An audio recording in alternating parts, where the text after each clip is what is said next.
የማህሌት እርግዝና እንግዲህ ምን እንደሚያስከትል በጣም ያሳዝናል።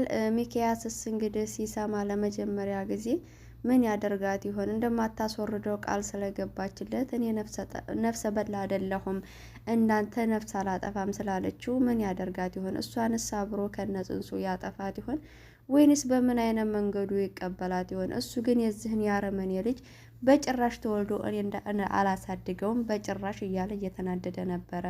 ዳጊስ የማህሌት ፍቅረኛ እንግዲህ ማርገዟን እንደተደፈረች ነግረዋለች እና እንግዲህ እንደታገተች ነው እየነገረችው እና አሁን ላይ ደግሞ አርግዣለሁ ስትለው ዳጊ ምን ይሰማው ይሆን? ያው እሱ ከጓደኛው ፍቅረኛ ጋር እየማገጠም ቢሆን አሁን ላይ ግን አላደርገውም፣ ማህሌትንም መክዳት አልፈልግም፣ ጩና ጓደኛዬንም መክዳት ይበቃኛል። በዚህ መልኩ እንግዲህ ወዲያ ከፍፊ ጋር መቀጠል የለብኝም ብሎ እንግዲህ ራሱን አሳምኗል። ለፍፊም እንደነገራት አይተናል። አሰላሙ አለይኩም ወራህመቱላሂ ወበረካቱ። ውድና የተከበራችሁ የቻናል ቤተሰቦች እንዴት ናችሁ? ከኔ ጋር አልሐምዱሊላህ። እንዲሁም ክርስቲያን ወገኖቼ ሰላም ጤና ይስጥልኝ ብያለሁ። ለቻናል አዲስ የሆናችሁ ሰብስክራይብ ያደረጋችሁ ቤተሰብ ሁኑ። እንዲሁም ነባሮቹ ላይክ ሸር እያደረጋችሁ ኮሜንቱን አሸብርቁት። አረ ፕሊስ ሰብስክራይብ አድርጉ። ምንድነው የኔ ቻናል ቀስቀስ የማይለው? እስኪ ንገሩ፣ ለምንድነው ካለበት የማይንቀሳቀሰው? አረ ቢስሚላ፣ አረ ሰብስክራይብ አድርጉ፣ ላይክም አድርጉ ቪዲዮዎች እንዲታዩ እና እንግዲህ እየላችሁ የመጣሁት የማህሌት እርግዝና ምን ያመጣ ይሆን ኪያ ድራማ ላይ የሚለውን ነው ማለት ነው። ጩና እንግዲህ ዳጊ እንግዲህ የሰናይትን ያደራ ብር ባለፈው ወስዶ እንግዲህ እንደቃመበትና እንዳጠፈው አይታችኋል። ሰናይትም ያደራ ብር ስለሆነ የብሩኬ ገንዘብ ስለሆነ ስለጠፋባት በጣም ተቸጋግራ ከቤት ሁላ እንዳስወጣችሁ እንግዲህ አይተናል። ብሩን ካላመጣችሁ እኔ አጠገብ እንዳትደርሱ እያለችው እንግዲህ ከጩናንም ጭምር ማለት ነው አባራቸዋልና ዳጊም ከቤት ከወጣ ብዙ ጊዜ ሆኖታል። የትም ነው የሚያድረውና ያንን አስባ ነው ትላላችሁ ፊፊ ብሩን የአባቷ የገዛላትን ወርቅ ሸጣ የሰጠችው ወይንስ በፍቅር እንዲቀጥሉ ይመስላችኋል? እኔ የዳጊ መጉላላት የዳጊ ከእህቱ ቤት መውጣቱ እንትን ብሏት አሳዝኗት አይመስለኝም። ዳጊን እንግዲህ በጣም ነው የምታፈቅረው እሷ የጩና ጓደኛ፣ ግን ጩናም እንደ ወንድሙ ነው የሚያየው፣ ዳጊም እንደ ወንድሙ ነው የሚያየው። ነገር ግን ሁለት ጊዜ ያው እያስገደደችው እንበል፣ ነገር ግን ወንድ ልጅ ተገዶ የሚያደርገው ነገር የለም በፍላጎቱ እንጂ ማለት ነው። ሴት ልጅ ናት ተገዳ የሆነ ነገር የምትደረገው ማለት ነው። እና ያው ሁለት ጊዜ ያው ጓደኛውንም ወንድሙንም ከድቶ የመጀመሪያው ጊዜ ግን ፍቅር ግን እናንተ ልንገራችሁ ሳይፈቀር የሆነ ነገር ይደረጋል እንዴ? ማለቴ ወንዶችዬ እስኪ ኮሜንት ጻፉ። ሳታፈቅሩ የሆነ ሴት ሳታፈቅሩ አብራችሁ ማድረግ ትችላላችሁ።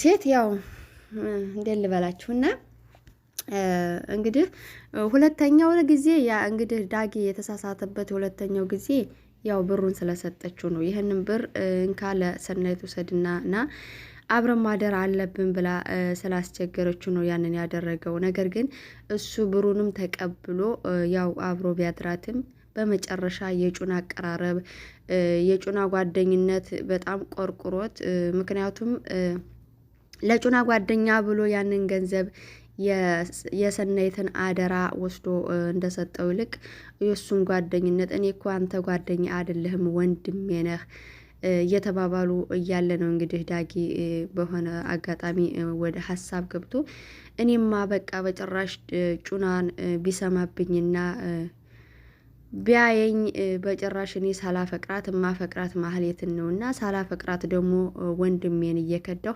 መቀጠል የለብኝም። ዛሬ ጀምሬ ከፊፊ ጋር ያለኝን ነገር ማቆም አለብኝ።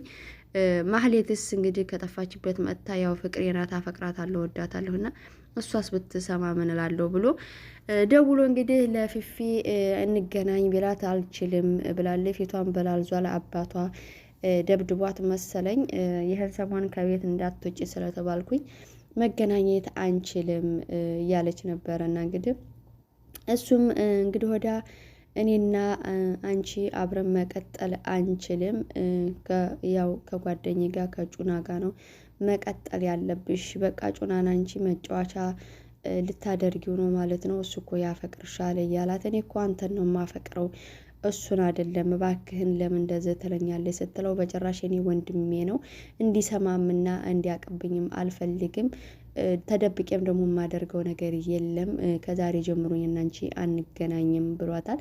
ይህንን ሲላት እየሰጠችውን ገንዘብ ስጠይቆ ይሆን እንግዲህ ቀጣይ የምናይ ይሆናል።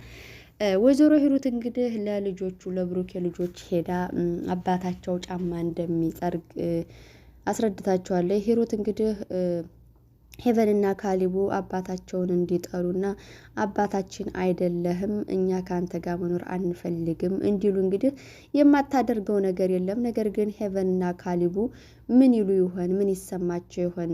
አባታቸው ወይንስ እናታቸው ባሳደገቻቸው ሁኔታ ስራ ክብር ነው ብለው ይቀበሉት ይሆን? ወይንስ የወይዘሮ ሂሩትን ምክር ይሰሙ ይሆን? አባታቸውን በተለይ ሄቨን በጣም ነው የምትወደው ሀቂቃ ማለት ነው።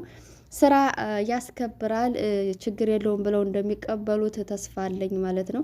ነገር ግን ጋሽ ዘነበ ይዘው በመጡት ብር እንግዲህ ጋሽ ዘነበና ብሩኬ ያው አንድ ጋ የስራ ቦታ እየፈለጉ አንድ ጋ ሆነው ስራ ስላላገኙ ተለያይተው እንግዲህ ጋሽ ዘነበ ትንሽ ሰርተው ነበር እና በዛች በሰሩት ብር ነው ዳቦ ይዘው የገቡት ማለት ነው። ዳቦና ቸኮላታ ማለት ነው። ለምን ስጋስ አልያዛችሁም እያለች እንግዲህ ስታላግጥባቸው ነበር። እሱም እኮ ከተገኘ አያቀተንም እያሉ ነበረ ጋሽ ዘነበ ማለት ነው። በነገራችን ላይ የሰው ልጅ ቆሸሸ ዝቅ ያለ ስራ ሰራ ተብሎ አይናቅም ማለት ነው። ሂሩት እንግዲህ እንደዛ ነው የምታደርገው። በተለይ ደግሞ ልዕልቴ ማለት ነው ያህንን ስራ እንዲሰራ አልፈለገችም። ምክንያቱም ለሚያስፈልግህ ነገር እኔ ሁሉን ነገር እሰጥሃለሁኝ ጠይቀኝ ብለው ነበረ። ነገር ግን ይህን ኩላ ከማድረግ ደራሲው ነው እኔ ለደራሲው ነው ይሄንን እምለው ማለት ነው። ይህን ኩላ ብሩኬን ወደ ታች ከማውረድ ከሞላ ንብረቱ ለምንድን ነው እንዲነቃና እንዲወሰድለት የማይደረገው ላለሁ ለደራሲው ማለት ነው። ብሩኬ እስካሁን ድረስ እንግዲህ መላ ያላገኘ የሱ ገንዘብ በሚኪያስ እጅ እንግዲህ ማንም እየበላው ነው የሚገኘው። አሁን ጸጋዬ እንግዲህ መጀመሪያ ላይ ማህሌትን እንዲለቅለት የተነጋገረው ብር ነበርና ያንን ካላመጣ ሰሞኑን አጠፋሃለሁ ብሎ ነው ለማህሌት መልእክት የላከው እንግዲህ ገለዋለሁ ብሎ ማለት ነው። እነሱም ተከሰትና ሚኪያስ አስለቅቀናል በጉልበታችን ብለው እንግዲህ ያንን ብር ላለመስጠት ወስነው ነበር። ያንን ብር እንደውም ለጸጋዬ የተባለውን ብር ተከሰት እንደሚወስደው ነው የተነጋገሩት። እንግዲህ አሁን ላይ ለተከሰት ይሰጠዋል ወይስ ለጸጋዬ ሩሄን አድናለሁ ብሎ መልሶ ይሰጣል ሚኪያስ? እኔ በነገራችን ላይ ይሄ ድራማ ሁለት ሰው ነው የሚተውነው ለማለት እየተገደድኩ ነው። ተከሰት የድራማቸው ድምቀት ነው። ሚኪያስ ደግሞ በደንብ ተዋኒ ነው፣ ይተውናል ማለት ነው። በደንብ ነው የሚተውነው ልክ እንደ ትርስቴ ማለት ነው። ትርስቴን ካስታወሳችኋት ሀቂቃ ትርስቴ የድራማቸው ድምቀት ነበረች። ያው እስካሁን ሳያመጧት ቀሩ ማለት ነው። እንግዲህ ብሩኬ ወደ ልጆቹ ያን ሾኮላታ ይዞ ወጥቷል። እሷም መጀመሪያ ጫማ እንደሚጠርግ አስረድታቸዋለች። ፊታቸውን ያጠቁሩበት ይሆን? ብሩኬ ግን በጣም የሚያሳዝን ሰው ነው ማለት ነው። እንግዲህ የሂሩት ገዳይም ብሩኬ እንዲገድላትልም ብር የከፈለችው ሰውዬ የሚኪያስን አሻራ ሰዓትና የብሩኬን ፎቶ የሰጠችው ሰውዬ ብሩኬ ማን እንደሆነ እንግዲህ ተጋሽ ዘነበ ጋር በደንብ ቆመው ሲያወሩ አጥንቷል ማለት ነው። ቀጣይ ስታስገድለው ይሆን ወይንስ ያ ሰውዬ ይምረው ይሆን ማለት የሆነ ነገር ይከሰት ይሆን አብረን የምናይ የሆነ እንግዲህ ዳጊም ሲሰማ የማህሌት ማርገዝ ምን እንደሚል ይቀበላት ይሆን? ብቻ የሆነ ውስብስብ ያለ ነገር ነው ያለው ድራማቸው ላይ ማለት ነው። እኔ ግን የፈራሁት ሚኪያስ መጀመሪያውኑ እሷ ልጁን አላስወርድም ስትለው እንዳይገላት ፈራሁ ማለት ነው። ሀባይቦች ማህሌትን እሱ ቀድሞ እንዳያጠፋት እፈራለሁኝ። በጣም የሚያሳዝን ድራማ ነው። እኔ ከዚህ ድራማ ምንም እየተማርኩ አይደለም። ሀባይቦቼ እናንተ ምን እየተማራችሁ ነው? አስረዱኝ። ውስብስብ ያለ ነው። በፊት ላይ መልካምነትን ከትርስቴ እየተማርን ነበረ። በጣም ምርጥ አስተማሪ ነበረ። ለሰዎች ምን ያክል በጎነት በገንዘባችን ባለን ገንዘብ ለሰዎች ምን ያህል ቅን መሆን እንዳለብን መንገድ ሊወደቁትን ወደ ቤታችን አንስተን እንደገና ደግሞ የሚፈልጉትን ነገር የማድረግ ምን ያክል እንደሚያስደስት በሷ እየተማርን ነበር። አሁን ላይ ግን እኔ ምንም እየተማርኩ አይደለም።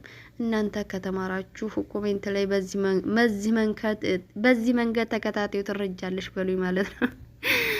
ሀባይቦቼ ባካችሁ ሰብስክራይብ አድርጉልኝ። እንግዲህ የማህሌትን መጨረሻ አብረን እናያለን። እስከዚህ ድረስ ታዳምጣችሁ ባይ ባይ።